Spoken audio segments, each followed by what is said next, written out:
Love. Today in my studio is Caitlin McBride, and Caitlin is a fundraising professional. So she is raising money for organizations. Caitlin, could you introduce yourself and tell us a little bit about who you are, what you do, and what kind of career is fundraising? What is it? That is a great question. Great place to start. Yeah, so my name is Caitlin McBride. As you said, I'm a fundraiser. I've been fundraising for over 11 years now. It's been a really fun ride getting into this profession and seeing what it's like. I did majority of my career so far has been working in-house in fundraising organizations, so working in nonprofits and other charities. And now over the last year, I've actually moved into consulting. So now I work not just with one organization, but I work with charities and nonprofits across Canada and the US to help them raise money, tell their stories, and be able to serve their community in more ways when they have more resources. So yeah, that's kind of my overview, my spiel. What is fundraising? For those who do not know, is this what it says it is? You're raising funds? I mean, essentially, obviously, like that is the end goal, but I feel like something that people don't really know about fundraising is that the majority of my job is not asking for money. I'd say that's maybe about 10% of what I do, and the other 90% is things like making sure that you have systems in place to like thank your donors when somebody makes a donation. It is sharing stories about impact. So really sharing like what an organization is doing and how they're making a difference on the ground level. Because if somebody makes a donation to an organization, before they make another donation, they kind of want to know what you did with that money and, how that made a difference. And, there's so many great organizations out there and they want to know, what this organization is doing, the real tangible impact that it's having. And yeah, and also why you need the money in the first place. Like what are the programs that it's going towards? So majority of the work is not rubbing shoulders with rich people and asking for handouts or like asking for money. And I think that's really where a lot of people kind of get stuck when it comes to thinking about fundraising as a career. They think, oh, I can't ask for money, or they feel uncomfortable with that. Whereas that's not a lot of what I do, actually. And I think that that is really interesting. Like, yeah, it's an interesting perspective, and it's interesting to come up against that perspective in a lot of people. I'd say the majority of my work is really rooted in storytelling and gratitude. And that's why I love my job. So, interesting 100%. point, because I think that most of the people do think that this kind of job, you're just putting your hand out, asking for money all the time. And that is not. Yeah. So, what kind of background or training or education do you need in order to be able to do this sort of job? Because again, it's not just asking for money. It looks like there's a lot more going on when it comes to skills that needed to do this kind of job. Yeah. And there's a big range within fundraising as well in terms of like what you can do and how you can, like how the job looks. Like it's not just fundraising isn't just one job. You can be doing lots of different things. You can be doing major gifts, which is connecting with people who are your kind of high net worth donors and, getting those kind of like 6 or 5 figure gifts for organizations. You can be working more in annual giving, which is kind of your annual and individual giving, which is kind of like your broader mass base of people who might donate like $20, $50, but you're working with, thousands upon thousands of people. So, there's a broad range of skill sets that can really be transferred into fundraising. I'd say that the one thing that is probably like the underlying skill that you need is being good at writing and storytelling. And even if you're not great at writing, at least the storytelling part, like being able to share your story and being able to share the organization's story is huge. And it's so important. So for me, I have a background in English. That's where my degree is. And then I did a postgraduate diploma in professional communications. So my strength is really in the writing aspect of it. And, I also love talking to donors and sharing stories and talking about organizations as well. So I think those two things really kind of fit together and have made me really successful in, grant and proposal writing. And yeah, also just being able to talk to people and bring them kind of into community and share more about what the organization does and being able to share not just, oh, this is our mission and vision and like these are the number of people who, we helped last year. but like listening to other stories that like the people in like on the ground level will tell you, and being able to share those stories while respecting confidentiality, obviously, but sharing those real like anecdotal pieces that can really make somebody connect with what you do and the work that you do, and allows them to really like get into the mindset and like feel what it would be like to be a person who is in the situation where we're helping and we're supporting and making a difference. So I'd say really I think you have to be a good writer. You have to be passionate about storytelling and communicating. And then within that, if you love those two pieces, but you also like data analytics, then there's something that you can do. If you really like, if you do like going to those fancy parties and schmoozing with rich people, there's something that you can do as well. So there's all sorts of different ways that I think skill sets really transfer over into the fundraising world. All right, attention, all the English majors. I've got a professional alert for you. If you Yeah. do not know what to do with your degree, or you're just considering different options, fundraising may be one of them. Speaking of schmoozing with people and talking to people, how much of that are you doing? And I know your role is just one out of the many roles out there, but general in the industry, do you get to talk to a lot of people? Is it mostly online? Are you going to fancy events or any events? Like, how does that work in fundraising? I mean, okay, so me personally, where I am right now, being a fundraising consultant, it is definitely varied in terms of what I do, because I kind of step in to support organizations who don't have a lot of fundraising capacity. So I step in like wherever is needed. And in previous organizations, I kind of like to work in the small organizations that were very like small and nimble and kind of groundbreaking and fun. So like I was the sole fundraiser, so I did everything. So I'm just prefacing that because, as I said, there are many different facets of fundraising. So some people might be, just purely doing grants and just writing and not really doing those like face-to-face meetings or going to events. Whereas in the roles that I've held, because, I was the fundraising department in some cases, I was going to those meetings as well as doing the grants, as well as doing the admin, that kind of thing. So right now I'm doing a lot of like online like donor calls and everything, mainly because I work with clients like across the US and Canada. I have clients in Chicago and New York and Toronto, so none who are based locally. So I'm doing those kind of calls to talk about, what are your fundraising priorities? Like, what do you want? Like, if I'm talking to a company, for instance, I want to understand, what the company wants to do as part of their corporate social responsibility. Like, what do they want to be seen as in terms of a brand? And, do those align with the organization that I'm working for? And like, is this a fit? So those are the kind of conversations I'm having. And yes, sometimes I do get to go to those events and be able to chat to people. And I'm actually flying to New York next month for one of those events. So that will be really fun. So yeah, there are opportunities to get out there and do that. I do hesitate to say schmoozing sometimes because I feel like that. Fair enough. I feel like the schmoozing is a bit salesy, whereas like I never consider fundraising as sales. For me, fundraising is matchmaking. So I'm matching the donors that want to make a difference in the world with the organizations that are making that difference. I want to be able to empower people who want to make a difference in the world with the organizations that are making that change on the ground level. That's how I see it. If it's not a fit and this organization isn't doing the work that you want to see as a change in the world, that's fine. Bless and release. Like, that's okay. I want to find the good matches for organizations and for people. And I'm not trying to sell a product. I'm not trying to sell anything. I want values aligned partnerships. So that's why I don't feel too schmoozy. I feel like it's just kind of like, this is who we are. This is what we do. Does this resonate with you? Is this something that aligns with your values? Is this the way you want to change the world? If yes, come join us. Be part of it. And if no, if you're more interested in supporting, ducks in Australia or something, and that's not what we do, that's fine. Like that's good. You do that. You change the world in that way. But I'm trying to find those people who are aligned in those values. So it feels less like sales in that way. I'm a terrible salesperson. I'm a good fundraiser. Yeah. Well, thank you for clarifying. I feel like every industry, regardless, does have those misconceptions and myths that people often think about when they think of that industry. And for me personally, fundraising, I did think that it was very salesy. So I really appreciate you clarifying that.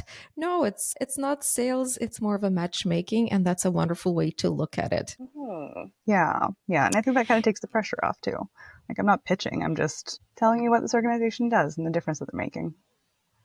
If it works, I always kind of I mean, maybe this is a bit cheeky and everything, but I always tell people that I approach donor meetings like more like I'm on a date than I'm on like a pitch or anything like that. And because I'm like, this is who I am. This is the organization I work for.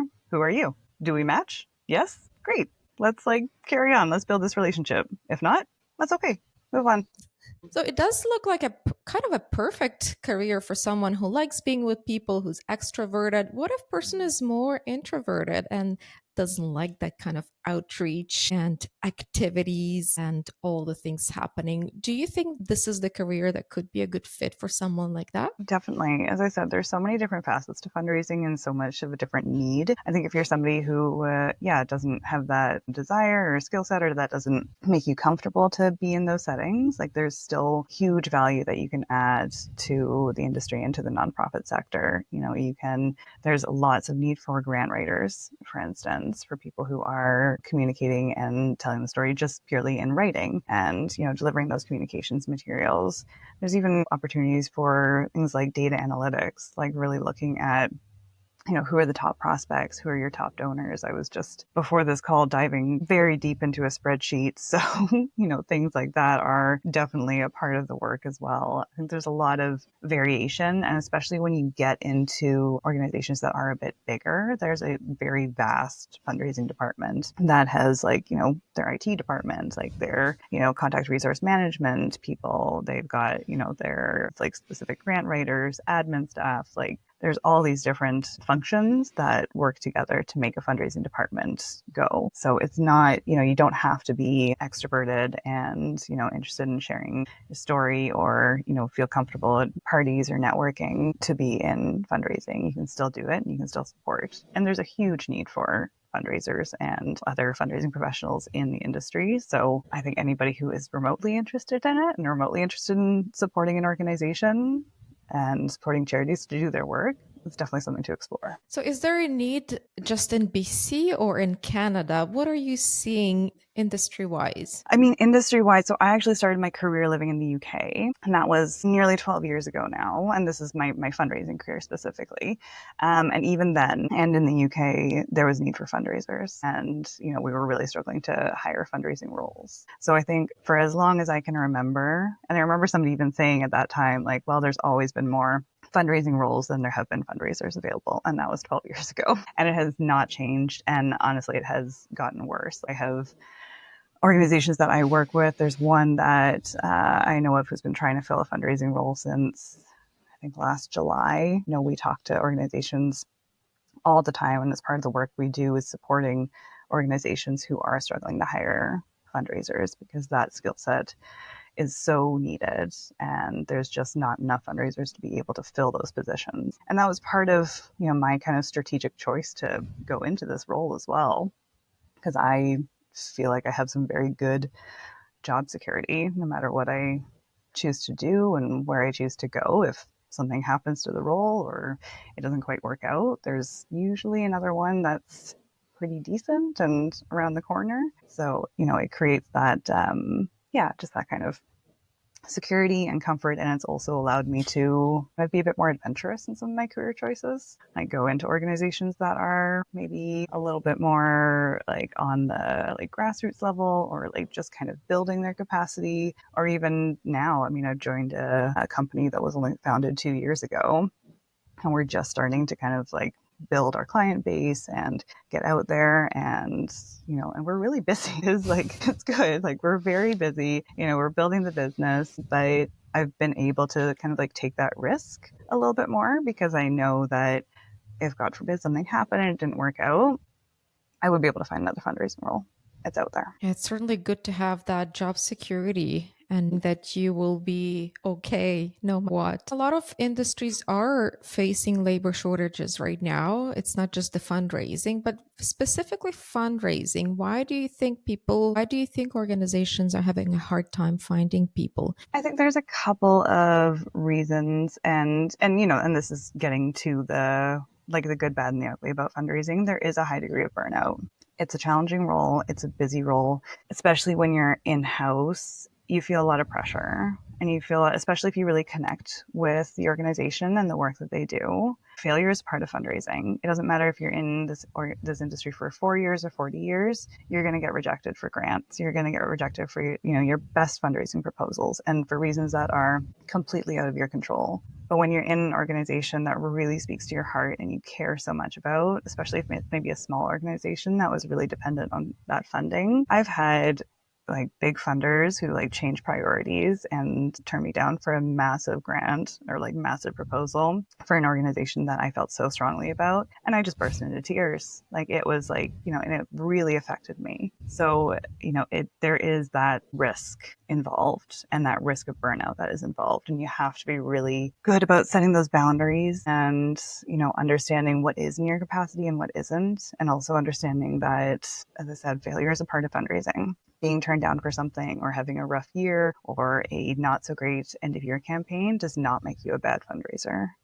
So that, and I think there's a lot that comes with that, and a lot of burnout and everything that comes with that. So there's a lot of fundraisers who are leaving the sector and who have left the sector or who, haven't stayed for very long. And then on the other side, as we were kind of talking about earlier, there is that perception that all fundraisers do is go around and have their hands out and ask for money. So that I think that prevents a lot of people from getting into the sector as well, because they don't know that that's actually not a lot of what I do.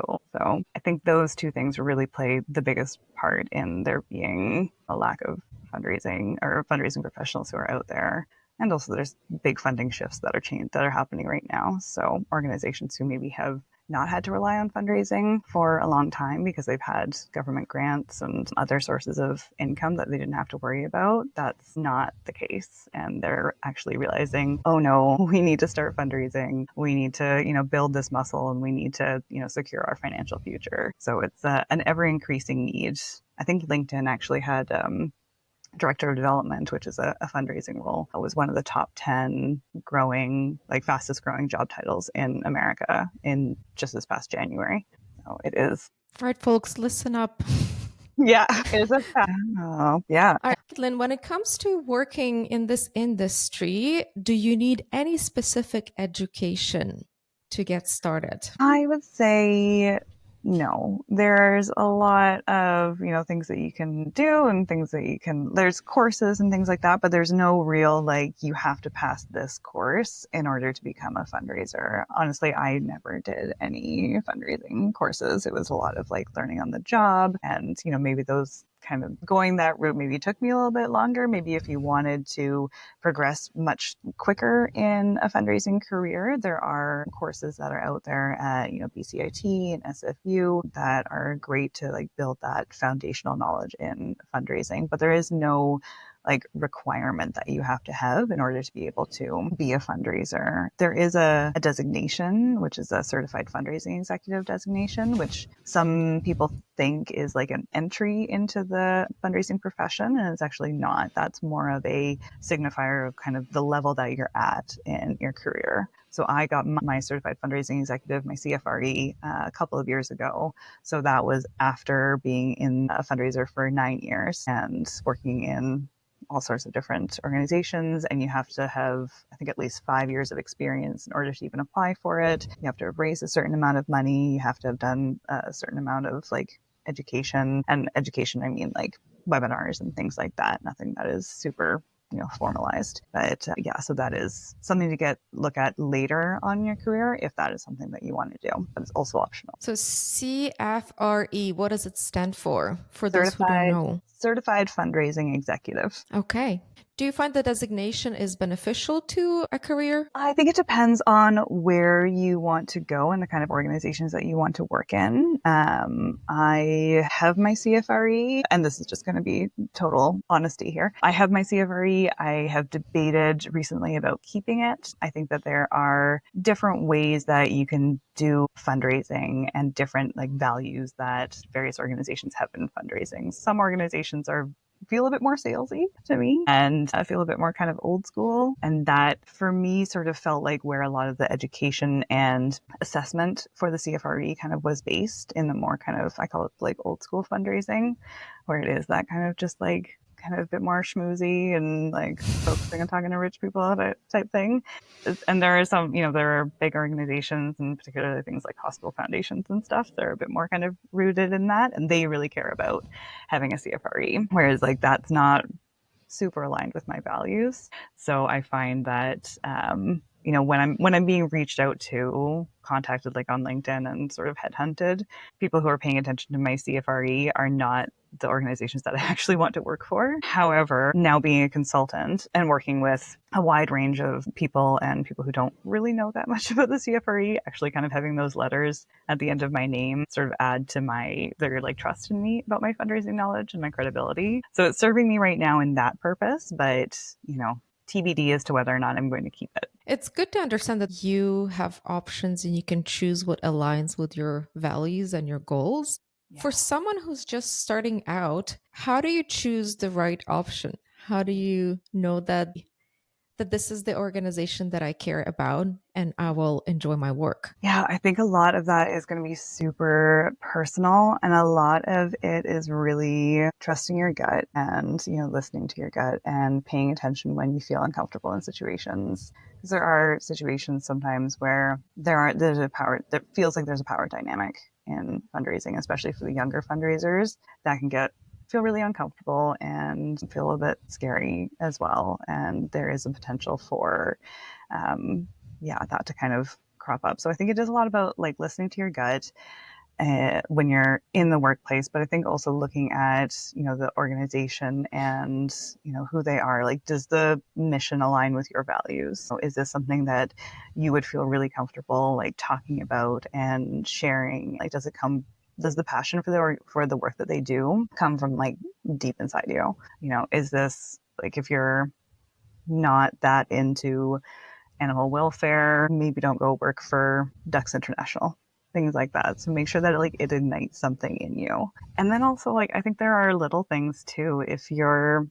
For me, I want to work with organizations that are, not just aligned with my values and my passion in the work that they do, but also how they conduct themselves. So I think it's really asking yourself, what are your values and, what do you want to stand for? What do you want your organization to stand for? So for me, like I will not even apply to a job if it doesn't post a salary range. And I know that that is a requirement in BC, but still not everybody does it.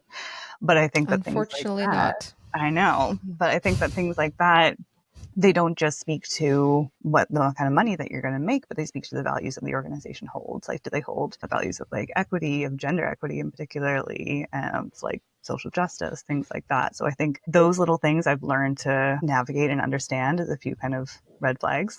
Like if they don't post a salary, if there's nothing in the job description about a commitment to DEI, if there is, I'm going to give you a really hot tip as well. What I always do when I'm looking at organizations, one of the first things that I go to is the CRA Charities website. Hmm. There you can look at any charity in Canada and look at their financial statements and like their most recent financial statements. And one of the things that you have to report on is salary ranges for your top 10 highest paid employees. We want charity workers and people who work in nonprofits to earn a decent wage, 100%. I'm not judging based on that.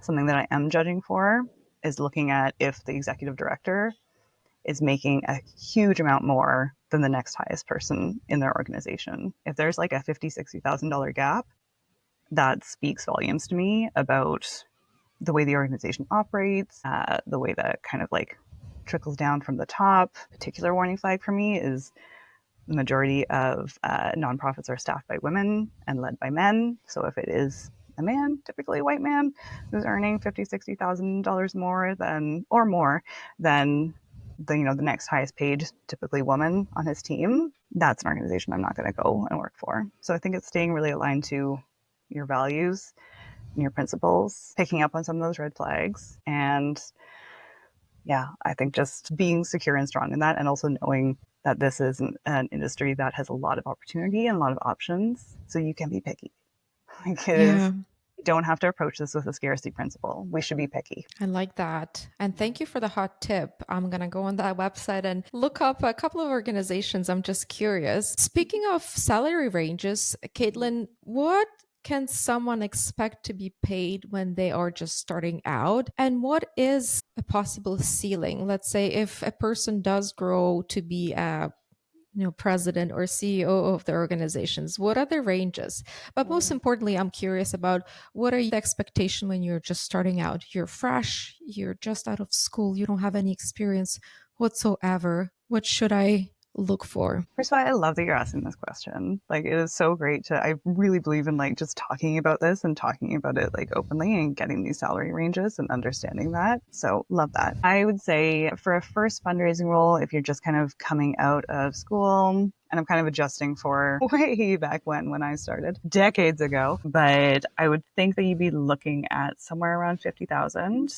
Maybe that would be on the higher end. I'm not sure, but I'd say probably, I would recommend maybe if you have a little bit of experience, maybe if you're coming out of university, you're coming with a degree and maybe you've done some volunteering and everything, somewhere between 50 and 60,000 for an entry level, let's say like development associate at a, mid-sized to larger organization. And then ceiling, I mean, there's such a range because there's so many big organizations that are out there. But, I know some of the big ones like hospital foundations and everything as the like executive and CEO, you can be making like $250,000 a year.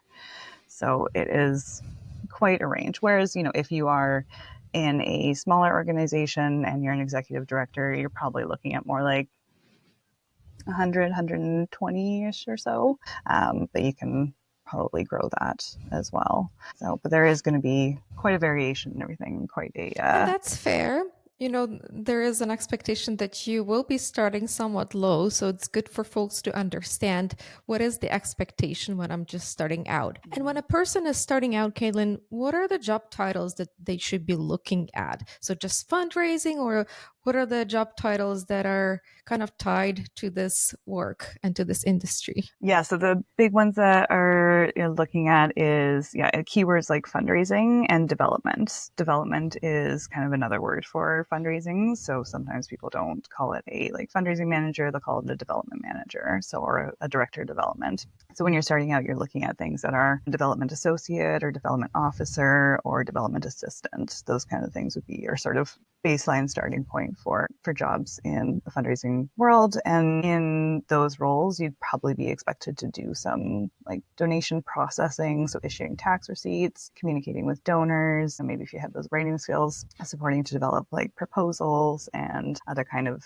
administration things, and donor communications and things like that. And that's kind of where I started my career, and I've been able to grow it from there. What I'm also curious about, and so is my audience, what does the typical day look like? Because nobody answers this question when we're talking about careers, but it is so important to understand what you're signing up for. So, and again, I know your role is kind of unique and there's so many different options, but maybe you can generalize a little bit and share what to expect when it comes to a work day. What do you do? That's such a good question. And I think, as I said, it kind of depends on the organization that you're in and the role that you're in. As I said, I was very much in roles where I was like the sole fundraiser, or, maybe more of a kind of like fundraising generalist rather than specializing in something. So I would do a little bit of everything. So I would be, doing things like writing grant applications. I would be getting on a call with a potential donor. And when I say potential donor, the majority of my work has been, foundations and corporations. So I would be getting on a call with like a representative from Deloitte, for instance, and, chatting about their foundation and the fundraising priorities that they have, funding priorities that they have. And I would be talking about the charity that I work for and what we do, and seeing if, that would be a match and we can move forward with a proposal. And then as I said, doing grant writing. When you're in the small organizations, you're also doing a little bit of everything. So doing some like admin, like sending tax receipts and thanking donors, and setting up, doing some like the back end administration there. I'd say that there's a lot of event planning that also happens in a lot of fundraising roles. That is not something that I do anymore. I did a lot of events and I'm done. So, but it is definitely a place where a lot of organizations make their money. So that is probably something to expect, especially in those earlier years. So it could be, doing site visits or picking up auction items and things like that. But is there an opportunity to work online as well, or is it mostly in person, on the go kind of position? I argue this with my clients a lot, but because there are some organizations that do really want you to be on site, I personally think that majority of fundraising can be done online. I have 0 clients in Vancouver, in the area that I live in. All of my clients are either in America or on the East Coast.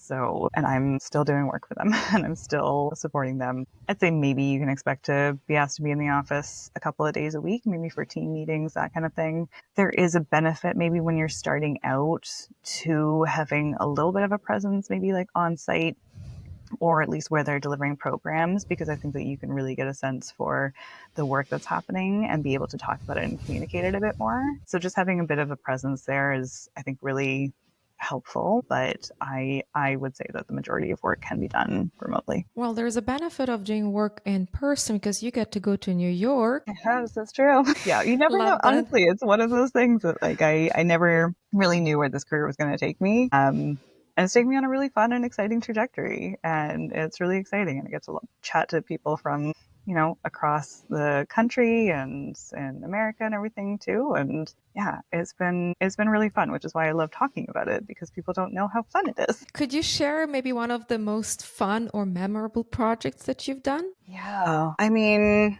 I would say and this was just like when I made a really, really good and like a strong connection with a donor. And it was a donor who like we'd actually been turned down for a grant with them previously. Rather than just like chucking in another cold proposal, I was like, I want to get on a call with you. Let's have a discussion. And I got on a call with her. I talked about the work that my organization was doing. And, it was a really like powerful and tangible cause that we were working with. And I could just see her like really resonating with it. It was one of those ones where like I could see her like eyes getting watery and everything, the tears in her eyes and stuff. Just being able to like see that connection and really know that this person understands what we're doing and the importance of it. And then it came to like say I really want to apply again. I'd actually like to double my ask from the previous year. And she was like, you need to ask me for a lot more money than that. She told me to, I think it was like, take that number and multiply it by 4. I love that.